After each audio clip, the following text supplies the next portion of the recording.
County Museum, Fáilte. We're very lucky to be hosting an exhibition to the life and work of the poet Padraic Fiacc, Belfast-born poet whose family are from Arva in Cavan. Both his parents and his granny lived in Pound Street. The poet himself was mentored by Padraic Fiacc, and his poetry is very deep, very nature-based, very raw. He didn't hold back. He lived through a lot of the troubles, and it's very human, and we hope you enjoy it. When I was deciding on a title for the exhibition here in Cavan County Museum, I went back to Padraic's work, and the poem that struck me that would be the best representation is the poem To Be Dreamless, which I'm going to read now. To be dreamless. This mirrorless body, that growing more visible ghost. Guess what antidote of reality stalks in our most poisonous dreams? The two tall hollyhocks, the sunflowers, and these windstorms, and the travelling man's garden trampling horses. To lie down and have one good, long last snore and snooze. To laugh a laugh of life at death. To be perfectly dreamless. My name's Fiona Galt. I knew Padraic Fiacc personally. I met him around 2013. First coming across his work in the Linhall Library, and I wondered why I didn't know anything about this man, these words that I was reading. At the time I was completing my Masters in Modern Literature, so I wrote to him, handwritten letter, and asked to come visit, and then we chatted and fell in love with him. An absolute beautiful human being. So basically Fiacc's work became my PhD project, which I'm still working on today. He is a man whose work has been lost so far to history. His rightful place in the canon has yet to be solidified. But myself and Michael McKernan, the literary executor, have been working on that over the past few years. Since 2024, we've had centenary events. It would have been 100 years since Fiacc's birth. We created this book of previously unpublished poems. But Padraic Fiacc was a unique character and a pariah, unfortunately. But he meant so much to the people of Belfast, to the grassroots, the people on the ground. And he speaks to every traumatised person in this world, struggling. The two things that he said were crimes against humanity is war and poverty. And that's what he worked towards addressing. So we have a long project ahead, but we are slowly but surely making inroads for people to realise what amazing sun has come out of not only Belfast, but Arva. His father was from Arva, County Cavan, which we are here today in the County Cavan Museum.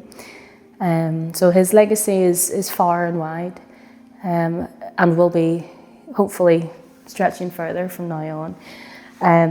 I'm going to read one of his poems from the new collection, and it's called Self-Portrait. Being a poet is not a horse race, although poets have something in common with horses. Nonsense begotten in solitude. Experiences that are common to poets are not rarefied, exclusive experiences. They are essentially social experiences and belong to the common reality, because the poet is as other men and is enriching the experiences of other men by expanding and deepening and illuminating their experiences, and therefore rendering them more abundant. If the poet may always seem to be a person in trouble, it is because he exists on a plain cliff edge of suffering, where he is required to tightrope walk with skill and nerve and verve, of the circus trapeze artist, and of course, the world is Circus Maximus. She stepped away from me, and she moved through the fair, and fondly I watched her move here and move there, and when she turned homeward with one star only, like the swan in evening moves over the lake.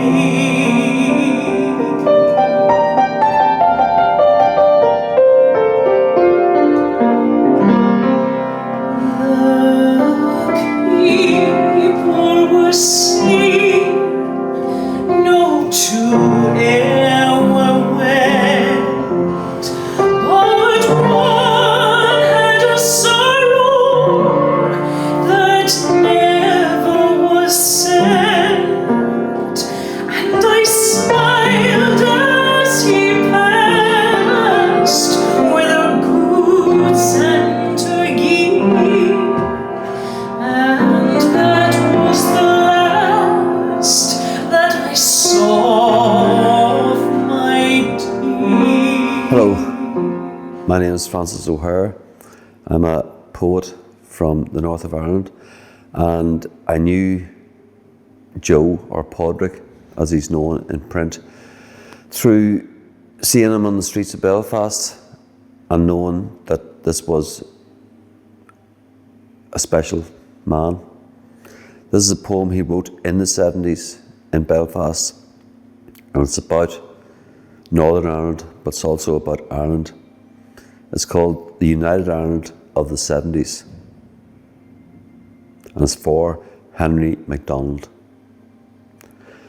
Behind back streets of Belfast, bombings and killings go to maim today and tomorrow's flint-eyed killer kids emerging from brick-walled wombs with blood-drained faces to the death, choking on their own vomit from the booze. The terrible great worry in Dublin is whether or not to legalise the wearing of the sheath. I'm Michael McKernan, and I met Padraic Fiacc in about 2001, and I found him a fascinating character. His poetry worked its way into my psyche very quickly, and I think it's fair to say that I just became entranced with the poems, and the spread of his subject matter. He was a very observant ornithologist. He knew birds inside out. Some of his poems, Stormbird and others, are just magnificent poems, and many of them are reflected in artists who have painted and illustrated these poems of Padraic's. But he left his papers to me in 2017, and it was an honour to read his papers, read about his life. And he would always say to me, Michael, my life story is in the poems are my life.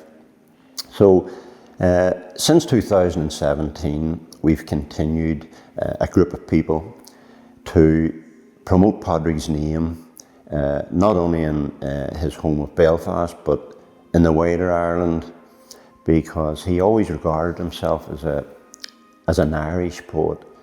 And Gerald Daw, who lectured in Trinity College Dublin, said that Padraic Fiacc was a European writer, writing in a kind of English.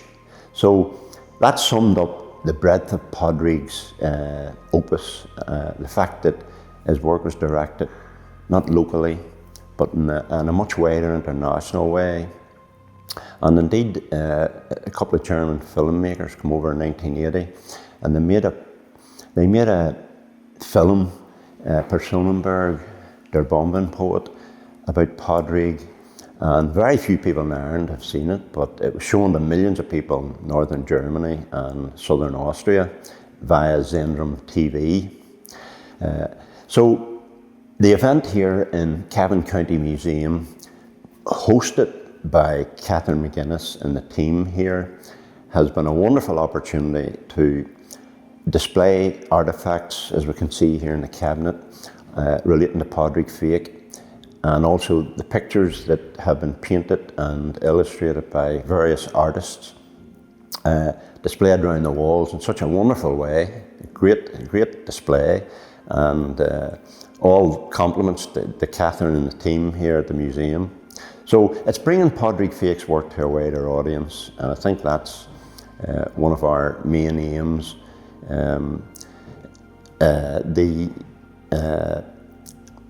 The way artists have treated his work is amazing in itself. Artists like Neil Shawcross, who painted Padraic over a 2-hour period 7-8 years ago, and the pictures here in the exhibition. But he spoke about the non-verbal contact between the two of them. And Neil done actually a small interview on film, which is very rare, about painting Padraic Fiacc. Such was he impressed by him, and he donated the picture to Padraic's archive, as have most of the artists here indeed. So 2004 was the centenary of Padraic's birth, and in that year we published 2 books, Tour the Dead Day Back Alive, which will be on sale through the museum, and also Turas Filiocta, which is Padraic's first bilingual collection of poems, and that was affected by translators all over Ireland. So this year, 2025, is a continuum of that centenary in a way, and we're taking this travelling exhibition and film to various parts of Ireland. So my hope for the future is that Padraic finds a much wider audience. He had a special place in his work for children and animals, birds, and the whole natural world. And I would love to see that disseminated into the education system throughout Ireland. We also want to take the exhibition, the film, to Dublin and New York, where he lived for 17 years, from age 5 until he was about 22 years of age. So lots of things for the future, and it's been a great journey so far. Last night she came to